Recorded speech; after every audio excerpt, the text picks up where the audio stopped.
Honestly, I don't know if I'm just being lazy, but I really like the format where I don't do much preparation and we give you our initial reactions to these 2023 Dynasty trades. We have about 15 trades here, so I don't want to waste too much time.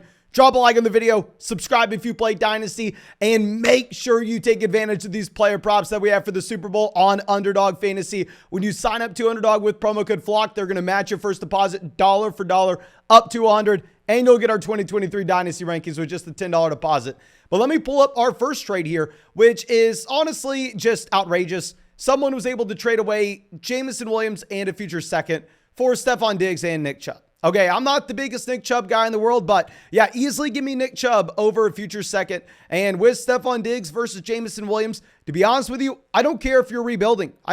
I'm taking Stefon Diggs by a mile here. With Jameson Williams, yeah, he was pretty good at Alabama, but in reality, the prospect profile was never that great. If you're looking at him, he didn't produce at all his freshman or sophomore year because, hell, he couldn't be competitive with Chris Olave or Garrett Wilson. And then at the same time, even if we're looking at his profile coming into the NFL, this is going to be a wide receiver that's operating as the field stretching option in this Detroit Lions offense. Not going to be a guy commanding a ton of volume. I think he can be a great real-life wide receiver with his speed and how defensive coordinators will have to adjust their game plan to make sure he's not taking the top off them. But still, I will say the volume's probably not going to be there. Please don't think Jameson Williams is this good. Now, our next trade we're going to be looking at will be Kyler Murray, Treylon Burks, Breece Hall versus Amari Cooper, Deshaun Watson, and Travis Etienne. Honestly, tough trade to look at because with Deshaun Watson, Kyler Murray, both of their values are really up in the air at this point. I loved investing in Deshaun Watson an offseason ago, and a lot of people are arguing, well, Mason, if you like the price point a year ago when it was significantly higher than this, you should be willing to go through and buy the dip because, hell, it's hard to just hold a season where it was a very small sample coming off of 2 years of not playing football against Deshaun Watson. And I understand that thought process. It's still difficult for me to be as optimistic with his career going forward with exactly how bad he was this past year. I mean, he didn't look any better than Jacoby Brissett, but Kyler Murray coming off a significant injury. I think those two quarterbacks are very similar, if I'm going to be honest with you. But if we're going to be looking at Treylon Burks and Breece Hall versus Amari Cooper and Travis Etienne, give me the Breece Hall side. I'm just so damn excited about Breece Hall. Now, going over to our next deal we're going to be looking at here, we're going to be looking at A.J. Brown and a late second for Dak Prescott, Donovan Peoples-Jones, Elijah Mitchell, Jordan Mason, and the 201. So I think we can easily just nail this down by saying, okay, well, Mason's not worth anything at all. If we're going to be looking at the 212 versus Donovan Peoples-Jones, probably give me Donovan Peoples-Jones ever so slightly there. What we could actually do instead is say that the 212 and Elijah Mitchell are about the same. So would you rather have A.J. Brown or Dak Prescott, Donovan Peoples-Jones, and the 201? And at that point, honestly, I'm probably still going to be taking A.J. Brown. I mean, Dak Prescott, in my mind, had a great roster around him. Like, he was set up to succeed this past season. He doesn't really run the ball anymore. They're not throwing the ball as often. And when they do throw it, I mean, his interception rate's near an all-time high for his career. So I'm kind of off Dak here. I would rather just have the elite level wide receiver with A.J. Brown. But going over to another Dak Prescott trade, we're going to be looking at Dak Prescott versus Calvin Ridley, the 111, and Zach Wilson. Now, of course, if it's a one quarterback league, you're taking Calvin Ridley in the 111, not thinking about it. But if it's a super flex league, it's going to be a little bit more difficult. Full transparency, I really like Calvin Ridley. I liked him as a buy low guy last offseason before the suspension. So I actually do have him on a decent amount of dynasty teams because I thought that he was a clear buy low guy 12 months ago. And if we are currently standing in a situation where he's coming to an offense that has a significantly better quarterback, in my mind, he's still a great talent. The Jacksonville Jaguars think so, given the fact that they give up a second round pick to go grab the man. I mean, I like Calvin Ridley. It's difficult compared to the A.J. Brown deal because obviously he's not in that same tier of A.J. Brown. What's really funny actually is Calvin Ridley drafted in 2018 compared to the guy we just got done talking about previously, another Alabama wide receiver drafted in 2015 in Amari Cooper. About the same age, pretty much identical ages, but Calvin Ridley was 20 years old in high school, as crazy as it sounds. So if we're going to be looking at this, I mean, I want to tell you to go Ridley, but if it is a super flex league, I'm probably going to be going Dak Prescott, even if I'm not the biggest fan in the world. kind of is what it is. Maybe we can say it's just up to your overall roster construction. But this one's going to be Joe Burrow versus Deshaun Watson and a future second. Like I said, last offseason, I thought Deshaun Watson was, I believe we had him ranked as the quarterback 5 overall in Dynasty. I was very excited about him coming off a suspension, but come on. It's Joe Burrow. It's not even close. Like, Joe Burrow is in a completely different tier. Joe Burrow was even in a different tier a year ago. But going back to what we were discussing with, it being a funny setup with the age between someone like Amari Cooper and Calvin Ridley, which would be surprising to most people. Pretty sure Joe Burrow and Deshaun Watson are going to be much closer in age than a lot of people assume as well. Like, if we go through and pull this up, of course, Deshaun Watson, was dominating in 2017, his rookie season. So it seems like he's incredibly old. But hell, they are a year apart. Burrow, 26. Watson, 27. I am assuming that's going to surprise most people. You still prefer Burrow here. I'm just trying to give a little interesting fact. Now, if we're going over to our next deal, very similar trade in my opinion. You're going through and trading one of the top assets in Dynasty, and in return, you're getting a lesser asset plus a little bit of juice. You're getting Christian McCaffrey in the 112. In my opinion, just take the best player. Take Justin Jefferson here. Now, if we were to go through a hypothetical scenario and try to figure out what rookie pick would bridge the gap between CMC and Justin Jefferson, operating under the assumption it's a 12-team Superflex league, I'd say it's probably going to be closer to like the 104 for me. Like, I think it would be interesting if you were looking at Justin Jefferson, who I think for a lot of people is the number 1 overall player, not at the quarterback position in Dynasty, versus CMC in the 104. But the 112, it's going to be easily Justin Jefferson there for me.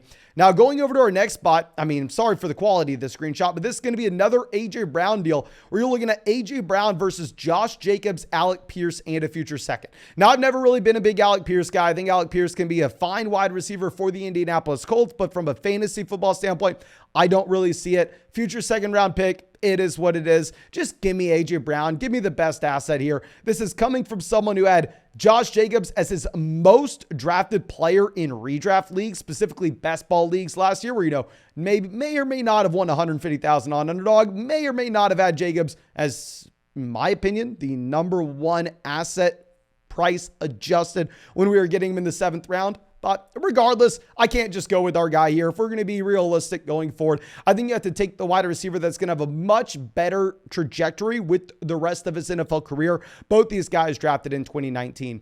Now, going over to our next deal is going to be a trade that involves Sam Darnold, funny enough, but assets like that, we can just throw them in the garbage. Let's throw Sam Darnold away here. Let's remove the 2nd round pick and the 205. And let's more so just look at what actually matters in this trade, which is the 101, Bijan Robinson, or the 102 and a future first.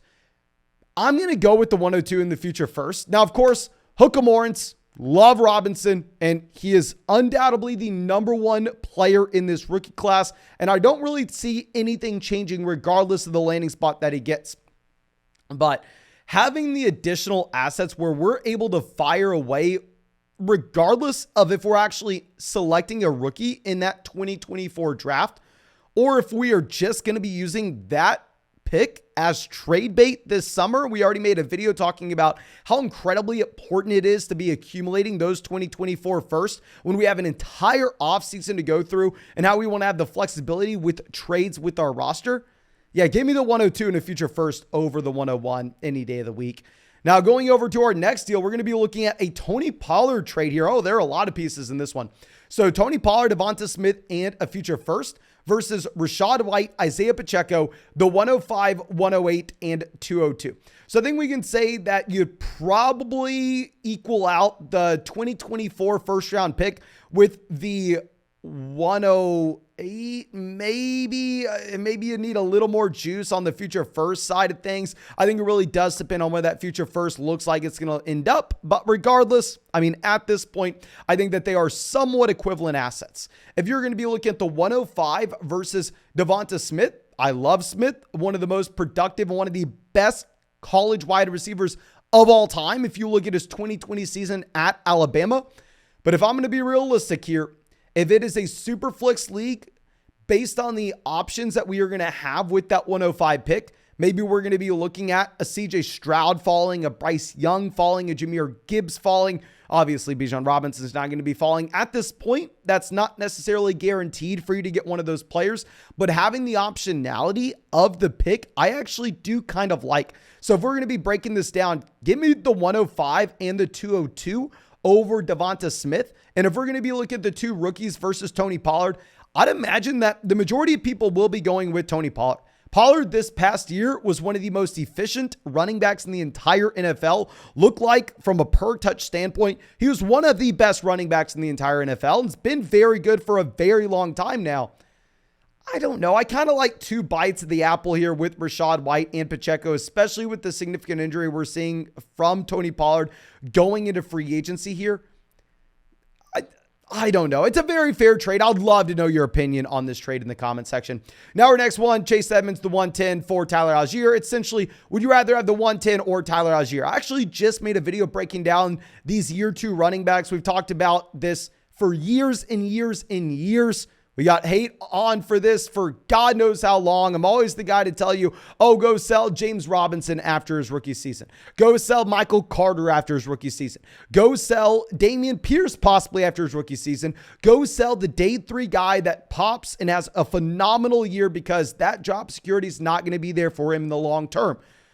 Tyler Allgeier is an interesting case because I feel like a lot of people understand this now. I feel like if you're looking at how the Dynasty community values these day 3 running backs that have strong rookie seasons in year 2, it's a little different than we've seen in years past. So I can't say, oh, sell Tyler Allgeier for whatever you can get. I think that this is probably a little bit too much. I would prefer the 110 under the assumption that it is a super flex league. It's not too bad though. Like if it was going to be Tyler Allgeier or the 202, 203, there would be a lot closer and be a much more difficult decision for me. But now let's go over to our next deal. It's going to be the 202 for Jaylen Warren, a future third, and the 208. Really up to you. I don't think Jaylen Warren's going to be much. I don't really have any faith in him whatsoever. I'd probably rather have the 202 at this point if I'm going to be honest with you. I mean, you could always trade back during the rookie draft if you don't like anybody that's there at that pick, but you never know what's going to happen in your rookie draft. Now, going over to our next spot, it's going to be Naji Harris versus the 110. With Naji Harris, very bad running back this past season, very inefficient. I mean, obviously, people think Jaylen Warren's going to be something going forward for a reason. I will say at least with Naji Harris, you're getting a running back that's going to get work on all 3 downs. With Naji Harris, you're getting a running back that has the NFL draft capital of a first-round pick, indicating job security going forward. Not worried at all about the man losing his job this next season. To be completely honest with you, Sam Howell, I view as a nothing burger. I would rather have a second-round pick over Sam Howell. So if you're looking at the 110 versus Naji Harris, it's interesting. Not a big Naji Harris guy. Not really have ever been a big Naji Harris guy. I will go Harris here, though. Now, going over to our next spot, we're looking at DeAndre Hopkins versus Rashad Bateman, James Cook, and a future second. I like this deal, to be honest with you. I think that this trade could make sense from both perspectives you're sitting in, regardless of if you're a contender or a rebuilder. I could see you falling on either side of this, and maybe we misspoke there. Obviously, if you're a contender, you want Hopkins. If you're a rebuilder, you want the Bateman, Cook, and 2025 second side of things. Just knowing the running back situation in Buffalo this next season, looking at the fact that Cook's the only guy under contract, Bateman's really the only guy in Baltimore. He flashed this past season. I've never been a big Bateman guy. Hopkins drafted way back in 2013. Really don't know the situation he'll be in next season. I'd probably go Bateman, James Cook, and the future second here. But if you're a contending team and you really think that Hopkins is going to land somewhere that you love, sure, go for it. Now, going over to our next spot, another Deshaun Watson and Dak Prescott trade. Damn, there have been a lot of Dak trades here.